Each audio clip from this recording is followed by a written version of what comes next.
The stars have no memory. They burn in silence, indifferent to the empires that rise and fall beneath their ancient light. For 12,000 years, I have watched civilizations bloom like flowers in the void, only to wither and scatter like dust on the solar winds. I have seen species achieve transcendence and others embrace oblivion. I have witnessed the birth of gods and the death of hope. My name is Velthorin Seshkari, and I am the last remaining High Chronicler of the Aethrani Dominion. For millennia, my people recorded the histories of every sentient race in the known galaxy. We were the keepers of memory, the guardians of legacy. We believed ourselves eternal. We were wrong. I write these words from aboard a vessel that was never meant to carry refugees. The corridors are cramped with the survivors of 17 worlds, their bioluminescent skin flickering with the pale blue of grief and exhaustion.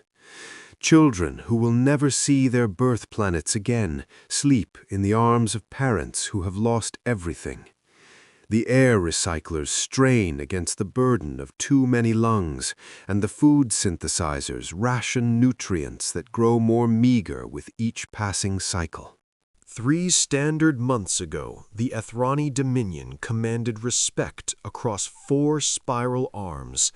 Our fleet numbered in the hundreds of thousands. Our worlds were jewels of engineered perfection, each one a testament to 12 millennia of accumulated wisdom. We had treaties with 947 species. We had never lost a war.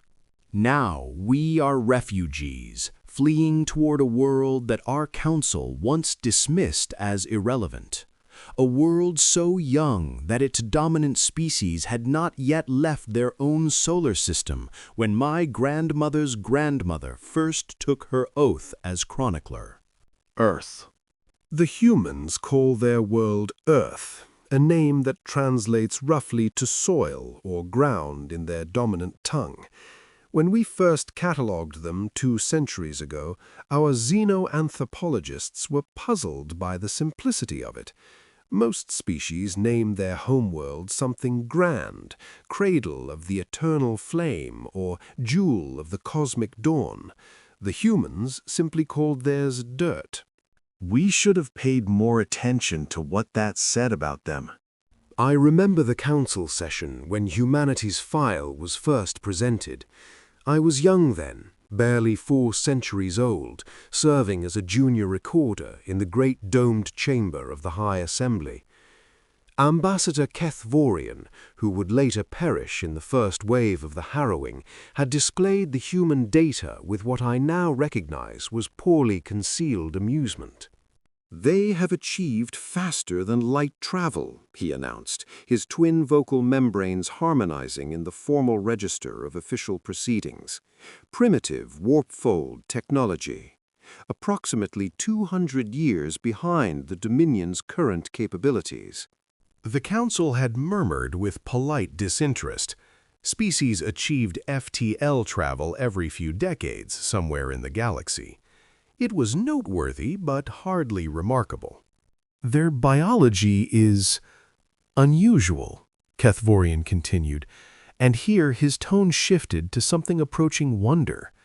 "They are pursuit predators. Their primary hunting strategy was to chase prey until it collapsed from exhaustion. They can maintain physical activity for hours, sometimes days, without rest. Their bodies are extraordinarily resilient, capable of healing from wounds that would be fatal to most species, continuing to function even when damaged, operating across an extreme range of temperatures and atmospheric conditions." "Brutes, then," High Counselor Meredith had said dismissively. She was ancient even by our standards, her carapace the deep purple of advanced age, her eyes clouded with cataracts that she refused to have corrected. Strong bodies often indicate weak minds. What of their cognitive development? That is where it becomes interesting, High Counselor. Kethvorian had adjusted the display, showing brain scans and cognitive mapping. They possess what they call imagination. The capacity for abstract thought and creative problem-solving is unusually developed. They can simulate scenarios that do not exist and derive useful information from these fabrications. Fantasies, Maroth scoffed. They confuse fiction with reality, a sign of cognitive instability. Perhaps, Kethvorian said, though I detected uncertainty in his secondary harmonics. But they have used this capacity to advance technologically at a pace we have rarely observed. They achieved spaceflight less than 3 centuries after discovering electricity. They split the atom within 50 years of their first powered flight. And how many of their own kind did they destroy in the process? This from Counselor Veth, whose species had famously achieved technological civilization without a single recorded war. Kethvorian was silent for a moment. Billions, he finally admitted. They have a history of conflict, internal wars, genocides, environmental destruction. They came within a handful of years of rendering their own planet uninhabitable on at least 3 separate occasions. The council chamber filled with the sharp harmonic of disgust that transcended species barriers. I remember feeling it myself, that visceral revulsion at such self-destructive behavior. They are children playing with fire, Mayrath declared. Dangerous, certainly, but only to themselves. What is their current population? 12 billion on their homeworld, another 3 billion across their colonial holdings. Insignificant. Their territory? 47 star systems, though only 23 are fully developed. A rounding error. Mayrath's dismissal was absolute. We will observe them from a distance. When they inevitably destroy themselves, we will record it as a cautionary tale. When and if they mature sufficiently to be worth contacting, we will consider formal relations. Until then, classify them as a Level 3 emergent species and move on. We have more pressing matters. The Council agreed unanimously. The human file was archived and largely forgotten.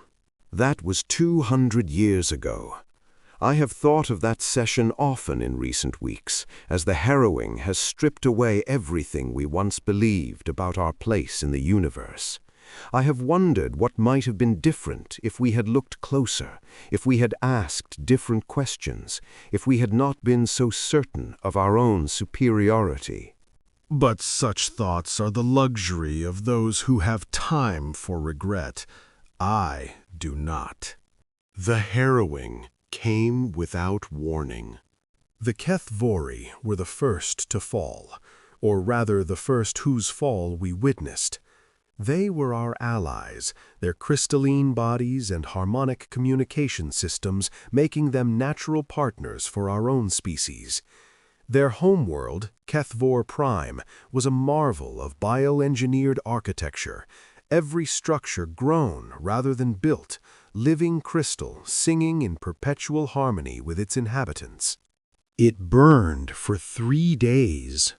The enemy, we still do not know what to call them, for they offered no communication, no demands, no explanation, arrived in ships that hurt to look upon. Their vessels existed in dimensions our sensors could not fully parse, angles that seemed to fold back upon themselves, surfaces that reflected nothing and absorbed everything. They did not respond to hails, they did not slow for negotiations, they simply harvested. Kethvor Prime's population of 4 billion was reduced to ash in 72 standard hours. The harmonic crystals that had sung for 10,000 years fell silent forever. The Kethvori as a species were functionally extinct, reduced to a handful of diplomats and traders who happened to be off-world when the killing began. We thought it was an isolated incident, a terrible tragedy, but surely not a pattern. Then Veraith III fell, then the Communion of Thought, then the Pale Wanderers, then 17 of our own Dominion worlds in a single standard week. We fought. By all the ancestors, we fought. The Aethroni Dominion had never lost a war, and we threw everything we had at the enemy. Fleets that had maintained peace for millennia closed in a burning ring around the invaders. We deployed weapons that had been forbidden since before humanity's ancestors climbed down from the trees. Star killers and reality shapers and the dreaded null lances that could tear holes in the fabric of space itself. It was not enough. Our ships died in waves, their distress signals cutting off mid-transmission. Our weapons struck true and did nothing. The enemy vessels shrugged off attacks that should have vaporized small moons. They continued their harvest without pause, without hurry, without mercy. In the first month, we lost 60% of our military capacity. In the second, 80% of our industrial base. By the end of the third, the Aethroni Dominion, 12,000 years of history, 900 colonies, trillions of souls, had been reduced to a refugee fleet of 47 vessels, fleeing toward the one region of space the enemy had not yet touched. Human space. It was not our first choice.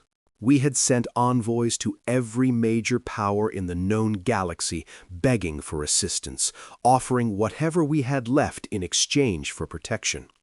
The consortium of free worlds refused to see us, terrified that our presence would draw the enemy's attention. The hegemony of 10,000 suns offered asylum on a remote mining world in exchange for every piece of advanced technology we possessed and permanent servitude for our surviving population. The machine orthodoxy did not respond at all. Only the humans answered, and their response was strange. "Come," they said, "we have room." No conditions, no demands, no negotiations, just invitation. We were suspicious, of course. In 12,000 years of galactic history, we had never encountered a species that offered something for nothing. There had to be a catch, a hidden agenda, some price we would discover only when it was too late to refuse. But we had no other options, so we came. I remember our first sight of the human station as we crossed into their territory. It was called Gateway, a name as plain and functional as Earth. No poetic flourishes, no grand declarations of cultural identity, just a statement of purpose. The station itself was underwhelming. Where Aethroni construction favored flowing organic curves and bioluminescent aesthetics, Gateway was all hard angles and exposed conduits. It looked like a machine, not a dwelling. Industrial, practical, almost ugly by the standards of civilized space. But it was large, larger than it had any right to be for a species that had been spacefaring for less than 4 centuries. As we approached, I ran the calculations through my neural interface, and the numbers did not make sense. The station could house millions. The docking capacity could service thousands of vessels. The defensive arrays, inactive but clearly visible, were surprisingly sophisticated. When had they built this? How had they built this? Our records showed humanity as a small, struggling polity, barely capable of maintaining its existing colonies. This station suggested industrial capacity that rivaled mid-tier galactic powers. I filed the discrepancy for later analysis. There were more immediate concerns. The human delegation met us in Gateway's primary reception hall. There were 5 of them, dressed in simple gray uniforms devoid of ornamentation. No medals, no insignia of rank, no ceremonial weapons or displays of status. They looked like workers, not diplomats. Their leader, though I would later learn that leader was not quite the right word, was a woman of middle years by human standards. Her hair was streaked with gray, her face lined by what I would come to recognize as evidence of exposure to their home star's unfiltered radiation. Her eyes were the color of fertile soil, and they held a steadiness that I found oddly unsettling. "I'm Administrator Chen," she said, extending one of her manipulating limbs in a gesture I recognized from our files as a human greeting. "Welcome to Gateway Station. I understand you've had a difficult journey." I was the ranking survivor aboard our lead vessel, which meant the burden of response fell to me. I performed the formal Athrani greeting, a complex series of bioluminescent pulses and subtle body shifts that conveyed respect, gratitude, and cautious hope. "I am Vaelthorin Seshkari, High Chronicler of the Athrani Dominion," I replied through my translation device. "On behalf of my people, I offer thanks for your welcome. We come seeking sanctuary." The word tasted bitter on my tongue. The Athrani had never sought sanctuary. We had granted it countless times to lesser species in need. To be on the receiving end of such charity was a humiliation I had never imagined experiencing. If Administrator Chen noticed my discomfort, she gave no sign. "You'll have it," she said simply. "We've prepared housing in the residential sectors. Nothing fancy, I'm afraid, but it's clean and warm. The cafeterias are already set up to synthesize nutrition compatible with your biology. Our medical teams are standing by if anyone needs treatment."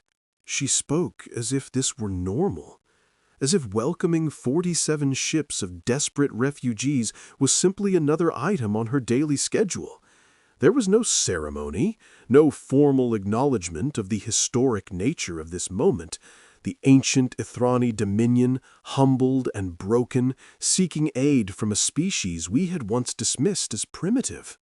"You are very prepared," I said carefully. "We started preparing when we received your first distress call," Chen replied. "That was 6 weeks ago. We've had time." 6 weeks. They had restructured their station's food synthesis, reconfigured their housing, assembled medical teams trained in xenobiology, and coordinated the largest refugee intake in human history. All in 6 weeks. I thought of the consortium of free worlds who had spent those same 6 weeks in emergency parliamentary sessions, ultimately deciding to do nothing. I thought of the hegemony, who had used the time to calculate exactly how much they could extract from our desperation. "Why?" I asked before I could stop myself. "We have nothing to offer you. Our technology is already in your databases through legitimate salvage and research. Our military is destroyed. Our economy is non-existent. We are a burden with no prospect of repayment. Why help us?" Chen was quiet for a moment. Her expression shifted in ways my cultural database could not fully interpret. Then she said something that I would think about for a very long time. "Because you needed help." I stared at her, waiting for the elaboration that never came. That was it. That was the entire explanation. Because we needed help. "Your species is unusual," I managed. For the first time, Chen smiled.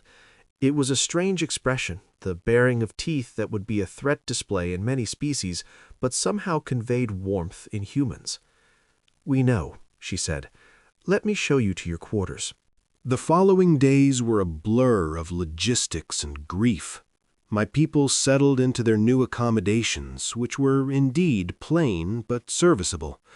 The humans moved among us with quiet efficiency, addressing needs before we could articulate them, providing counselors for those overwhelmed by trauma, organizing activities for children who no longer had schools to attend. I spent much of that time observing. It is what chroniclers do. And what I observed troubled me, though I could not initially articulate why. The humans were unfailingly polite, helpful, accommodating. They asked questions about our culture and history with what seemed like genuine interest. They made no demands, extracted no concessions, imposed no conditions on their hospitality. By every objective measure, they were ideal hosts.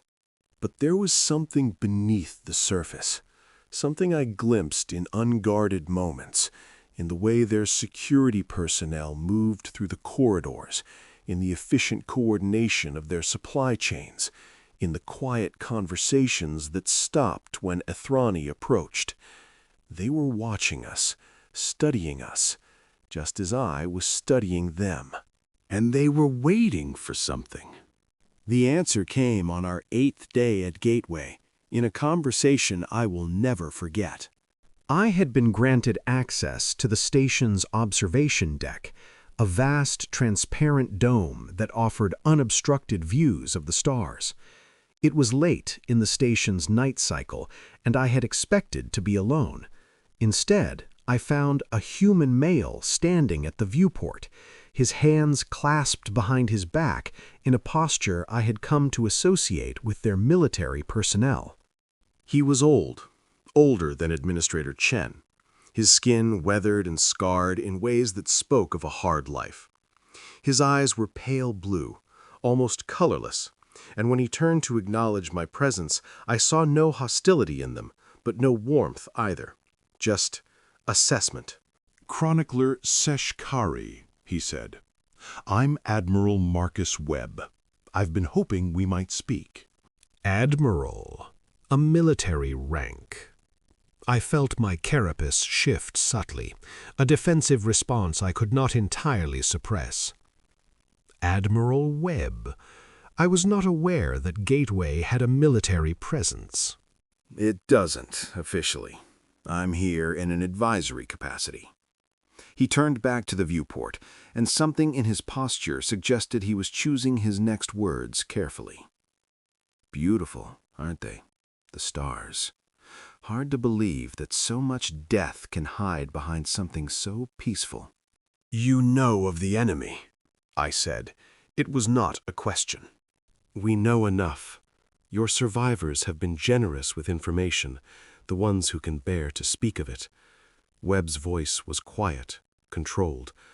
"I've seen the sensor logs, the tactical data, the casualty projections." Then you understand what is coming.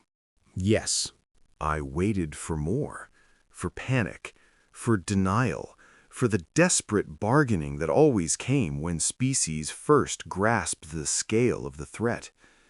Instead, Webb simply stood in silence, watching the stars. "You are not afraid," I observed.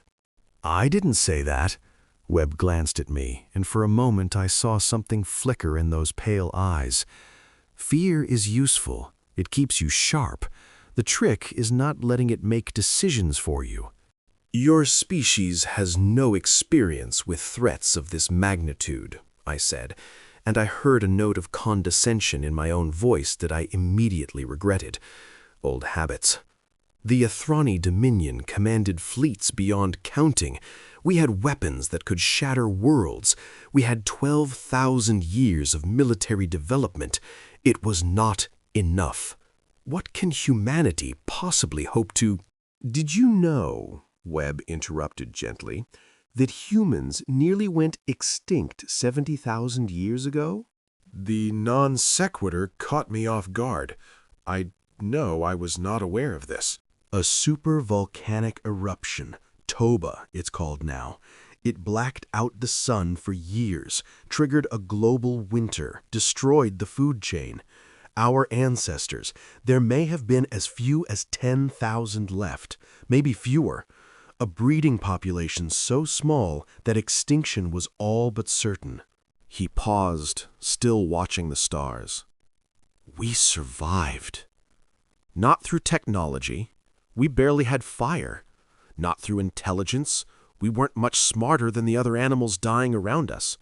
We survived because we refused to stop trying, because we adapted, because we looked at annihilation and decided on some level so deep it's written into our DNA that we would rather suffer than surrender. I was quiet for a long moment. One near-extinction event, however severe, does not— Ice ages, Webb continued. Plagues that killed half of Europe. Wars that claimed 100 million lives. We built nuclear weapons and aimed them at ourselves for 50 years. We poisoned our own atmosphere, acidified our oceans, drove countless species to extinction through sheer carelessness.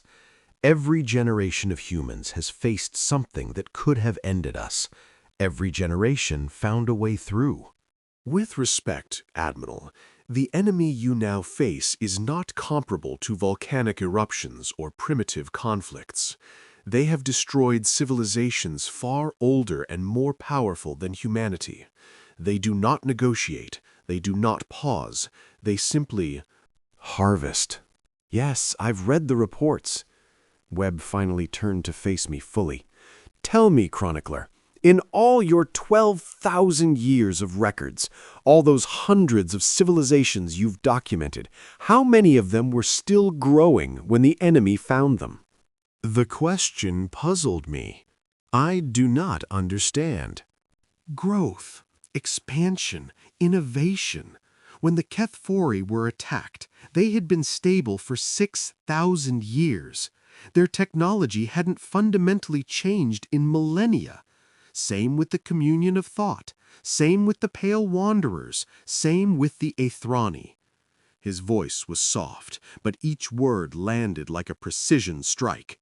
You all reached a plateau, a comfort zone. You stopped pushing because you didn't need to push anymore.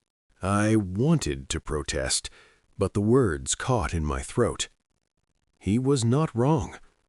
For all our power, the Dominion had been fundamentally static for the last 3,000 years.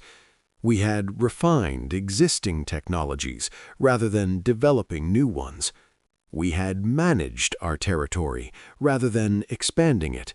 We had maintained rather than created. We had grown old. Humanity is 237 years into the space age, Webb said. We're still children by galactic standards, still hungry, still pushing. We don't know how to plateau because we haven't existed long enough to find our limits. He smiled, and there was something in that smile that made my carapace want to fold inward. Maybe that's an advantage. Maybe it isn't. We're about to find out. You speak as if you intend to fight, I said slowly. Fight, survive, adapt, overcome. It's what we do. Webb turned back to the viewport. Get some rest, Chronicler. Things are going to start moving quickly. I did not rest well that night. Webb's words haunted me, tumbling through my mind like stones in a current. Humanity is still hungry, still pushing. We don't know how to plateau. I thought of the Council's session 200 years ago, when we had dismissed humans as children playing with fire. I thought of Marath's contempt, Kethvorian's unease, the universal assumption that such a young and violent species would inevitably destroy itself. What if we had been wrong? Not about humanity's capacity for violence. Webb had freely admitted to that. Not about their troubled history or their capacity for self-destruction. But what if we had misunderstood what those traits meant? The Aethrani had never faced true existential crisis. Our civilization had grown smoothly, steadily, building on the foundations laid by previous generations without significant interruption. We had experienced setbacks, certainly, but nothing that had truly tested our will to survive.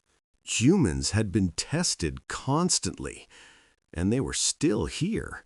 I must have slept eventually, because I woke to the sound of alarms. The enemy had been detected entering the outer regions of human space. 14 vessels, according to the sensor data, a probing force, small compared to the armadas that had swept through Dominion territory, but more than enough to destroy everything humanity had built. I expected panic. I expected the desperate evacuation procedures I had witnessed too many times in recent months.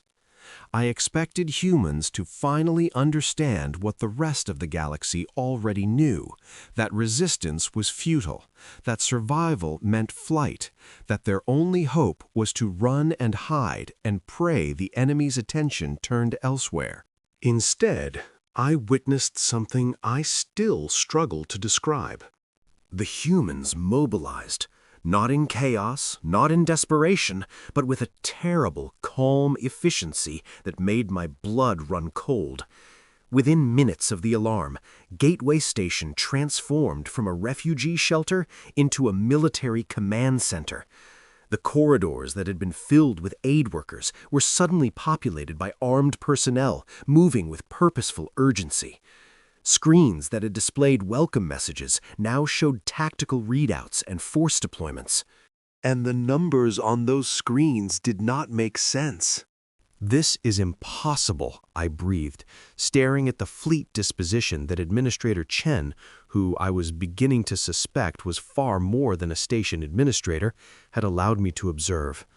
Our records show humanity with a standing fleet of approximately 1,200 combat-capable vessels. You were displaying 47,612, Chen confirmed calmly, as of the last update. The number is still climbing. I could not process what I was hearing. That is, you cannot. In 200 years, you could not possibly have constructed. We started seriously preparing 3 years ago, when our long-range observation posts detected anomalous activity in the outer rim. Chen's voice was steady, matter-of-fact. Before that, we had about 8,000 ships, still more than your records showed, but we've always believed in keeping certain capabilities private. When we realized what was coming, we initiated Protocol Omega, full industrial mobilization across all human territories. Full industrial mobilization? I repeated numbly.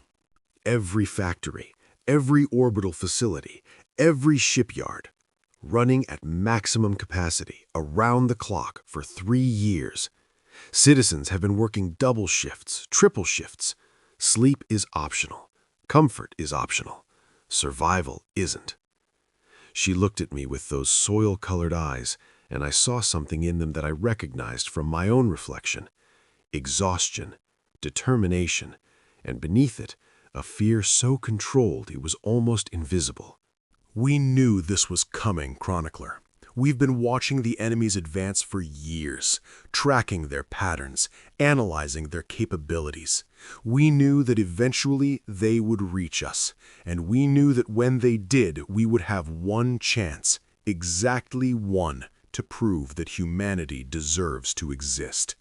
The other species I managed, the consortium, the hegemony, they must have seen the same data. Why did they not?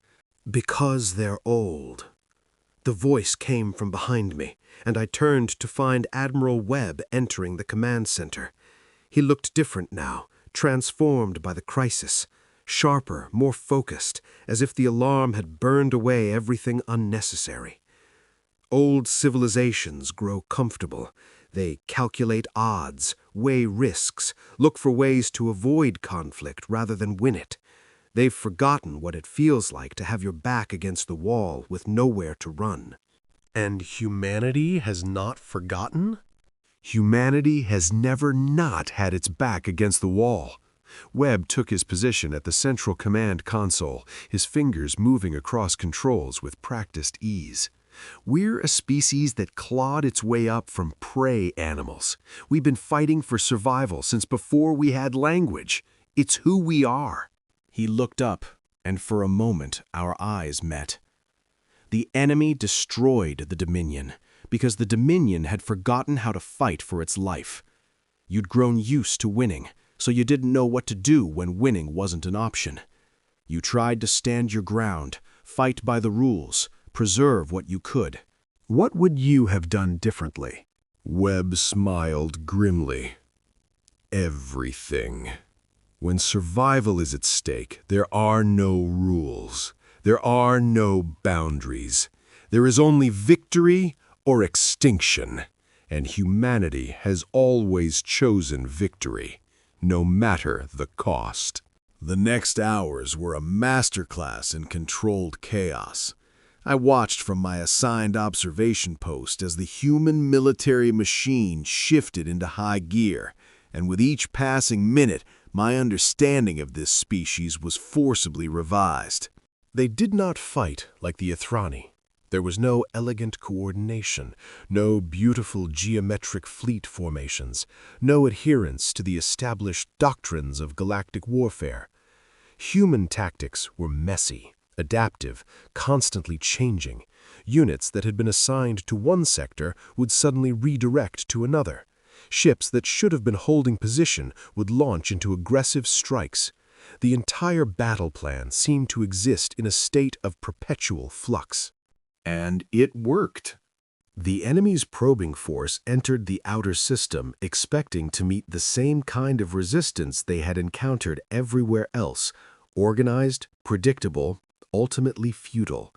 Instead, they found themselves harried from every direction by human vessels that refused to fight fair. Small craft darted in to deliver precision strikes before vanishing into asteroid fields. Larger ships provided covering fire from unexpected angles. Weapons platforms that had appeared dormant suddenly activated, catching enemy vessels in devastating crossfires. They're not trying to destroy the enemy fleet, I realized aloud. They're testing it. Chen nodded, her eyes never leaving the tactical display. Learning how they move, how they react, what weapons work and what don't. Every engagement is a lesson. Every ship we lose teaches us something. You are sacrificing vessels deliberately. We're sacrificing vessels strategically. There's a difference. Her voice was cold, controlled. Every captain out there knows the stakes. They're not dying for nothing. They're dying for data.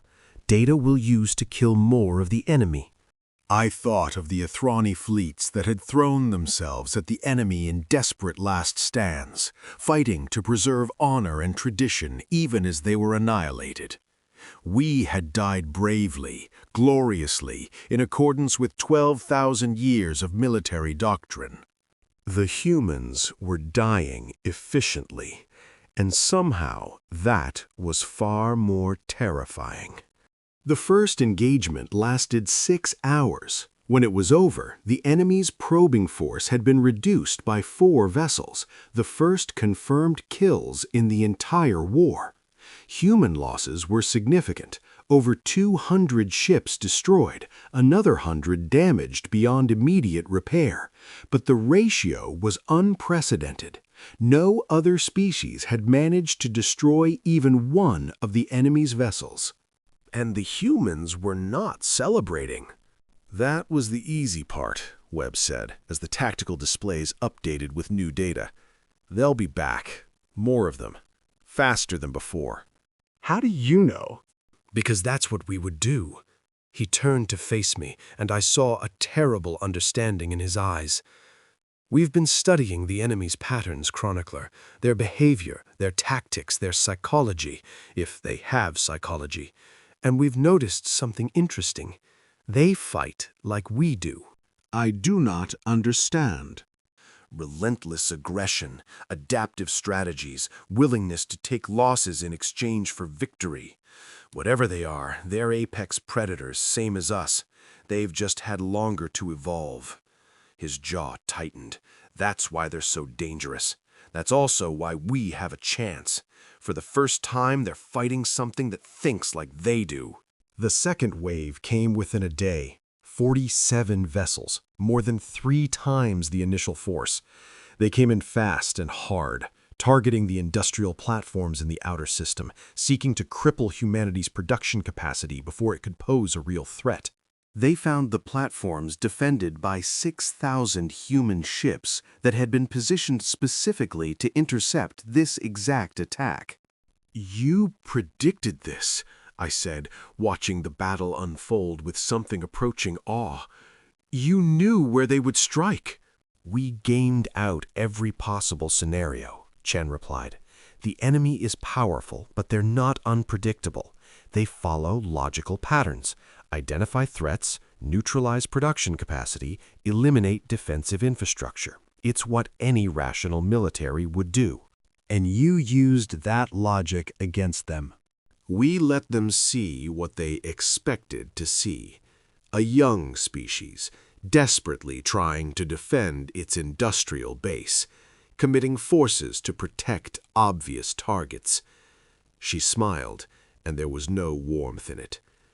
Meanwhile, the real shipyards are somewhere else entirely, building more ships, training more crews, preparing for what comes next. I thought of the Athrani, who had fought with honor and transparency, never stooping to deception or misdirection. We had considered such tactics beneath our dignity. We had lost. The second battle was longer, bloodier, and far more costly. But when it ended, the enemy had lost 19 vessels. 19! The number seemed impossible. In 4 months of war, the combined might of the galaxy's ancient civilizations had not managed to destroy a single enemy ship. In 2 days, humanity had killed 23. And they were only getting started. Over the following weeks, I watched humanity wage a war unlike anything in my 12,000 years of recorded history. They did not fight for territory or resources or honor. They fought for survival, and in the process, they revealed depths I had never imagined. They were creative in ways that bordered on insanity. When conventional weapons proved insufficient, human scientists developed new ones, exotic matter warheads that destabilized enemy shields, viral code packages that infected enemy navigation systems, gravitational lures that drew enemy vessels into prepared kill zones. Each innovation came faster than the last, built on the data gathered from previous engagements, tested and deployed with reckless speed. They were unified in a way I had never seen any species achieve. Factional conflicts that had defined human history for centuries were set aside. National governments pooled resources without negotiation. Corporate entities surrendered proprietary technologies without compensation. Individual humans worked themselves to exhaustion, then continued working, driven by a collective determination that transcended personal interest. And they were ruthless, not cruel. I never witnessed gratuitous violence or unnecessary destruction, but absolutely unflinchingly committed to victory at any cost. Ships that could not be saved were deliberately rammed into enemy vessels. Pilots who knew they would not survive volunteered for missions that offered mere chances of success. Civilians accepted rationing, hardship, and danger without complaint, understanding that every sacrifice brought their species one step closer to survival. It was terrifying to watch, and beautiful, and utterly incomprehensibly human. The enemy responded to human resistance with escalation. More ships, larger fleets, focused assaults on population centers rather than military targets. They seemed confused by humanity's refusal to collapse, frustrated by a species that simply would not break. And humanity responded with escalation of its own. On the 47th day of the war, I stood in Gateway Station's command center and watched as the full scope of humanity's preparation was finally revealed. The displays showed fleet formations I could not comprehend. Thousands of vessels, tens of thousands, ships pouring out of hidden shipyards scattered across human space, emerging from asteroid bases and lunar facilities and deep space platforms that had been constructed in secret over the past 3 years. The production numbers were staggering. More ships built in 47 days of war than the Aethrani Dominion had constructed in the past millennium. This is impossible, I breathed. No species could sustain this level of production. The resources alone. We strip-mined 3 gas giants, Admiral Webb said calmly, dismantled 24 uninhabited moons, redirected asteroid belts into processing facilities. When we ran out of conventional materials, we developed new synthesis techniques to create what we needed from raw energy. He paused. Humanity has always been good at consumption. This time, we pointed that instinct at something worthwhile. But the cost... There is no cost too high for survival. His voice was flat, absolute. When the alternative is extinction, economics becomes irrelevant. We will burn everything we have to win this war. And when we've won, we'll rebuild. It's what we do. The final battle, though I hesitate to call any engagement final while the enemy still exists, began 3 days later. The enemy had gathered their forces, concentrating everything they had in human space into a single overwhelming assault. 347 vessels, more than had been deployed against the entire Aethrani Dominion, all focused on breaking through human defenses and reaching Earth itself. They expected to face what they had always faced. Desperate resistance followed by inevitable collapse. They expected fear, despair, the final thrashing of a dying species. They found 83,000 human ships waiting for them. I cannot describe what followed. Language fails me. The Aethrani have words for war, for battle, for combat in all its forms, but nothing in our vocabulary prepared me for what I witnessed that day. It was not a battle. It was a demonstration, a statement written in fire and blood, and the deaths of ships that had seemed invincible. The humans did not fight to survive anymore. They fought to win. They fought to ensure that whatever the enemy was, wherever they had come from, they would never threaten another species again. They fought like apex predators reclaiming their place at the top of the food chain. By the end, all 347 enemy vessels had been destroyed. Human losses were substantial, over 12,000 ships, countless lives, but the numbers almost did not matter. What mattered was the message. Humanity could not be harvested. I found Admiral Webb in the observation deck after the battle, standing at the same viewport where we had first spoken. He looked exhausted, diminished, the weight of command having taken its toll. But when he turned to face me, his eyes still held that same terrible calm. "It's not over," he said quietly. "The enemy has more forces out there, more territory. We've won a battle, not a war. But you will continue until they're gone, until every last one of them is destroyed or driven so far from civilized space that they never return." He paused.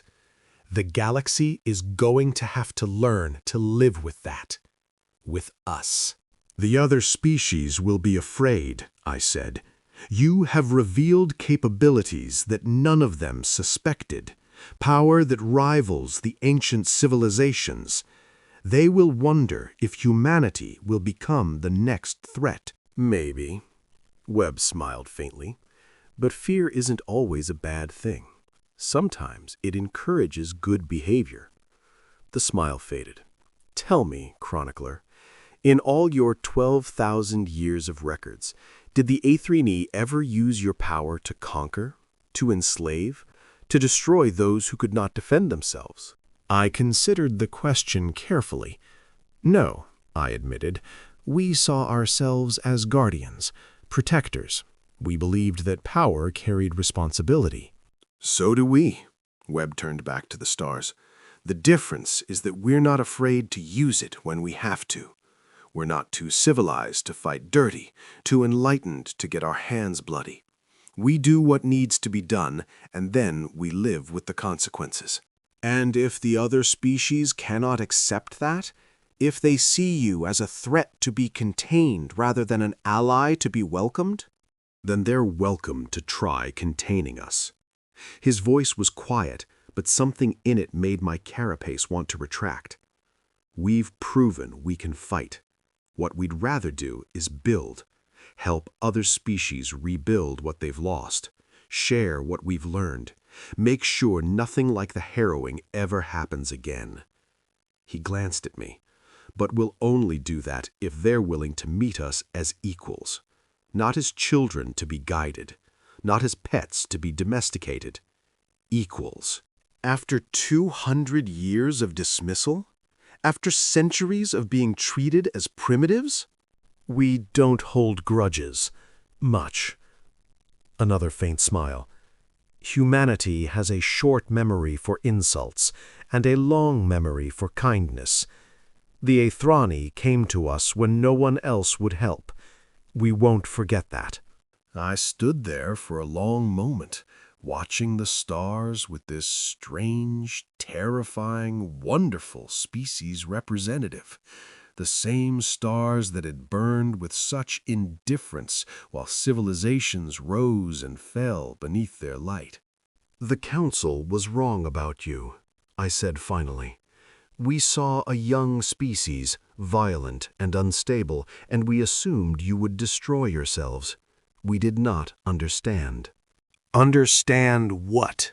That the violence, the instability, they were not weaknesses. They were survival traits, forged by a world that never stopped trying to kill you, refined by a history that never allowed you to rest. You are not children playing with fire. I turned to face him fully, and for the first time I allowed myself to express the awe I had been suppressing. You are the fire. Webb was silent for a long moment. Then he nodded slowly, accepting the statement without pride or false modesty. We are what we had to become, he said. Nothing more, nothing less.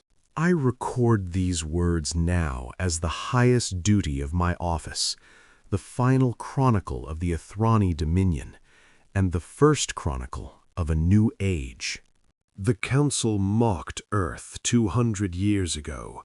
They looked upon a young species struggling and flawed and saw only weakness. They dismissed humanity as irrelevant, filed them away as a curiosity to be monitored and forgotten. Minutes later, minutes in the cosmic scale of things, a mere 2 centuries, fear spread through the galaxy. But not the fear of destruction, not the fear of the harrowing which had consumed so many civilizations. A different fear, a healthier fear, the fear that comes from recognizing that you have fundamentally misunderstood something dangerous. Humanity was never weak. Humanity was simply waiting, growing, preparing. They had not yet shown their true nature because their true nature is revealed only when survival demands it. In peace, they are curious, creative, occasionally self-destructive. In existential crisis, they become something else entirely. They become survivors, and survivors do whatever it takes. The Athrani Dominion is gone. Our worlds are ash, our fleets are debris. Our history exists only in the memories of refugees. We have lost everything we once believed made us great. But we are not extinct, because when we had nowhere else to go, humanity took us in. Not for profit, not for advantage, not even for the strategic value we might provide, simply because we needed help. I do not know what the future holds. The enemy is still out there, and the war will continue for years, perhaps decades.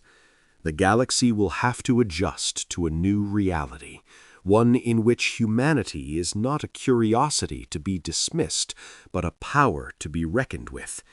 Old alliances will shift, old assumptions will crumble, and nothing will ever be quite the same.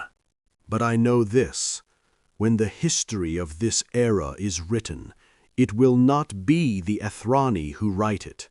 It will not be the consortium or the hegemony or any of the ancient civilizations who looked upon humanity and saw only primitives.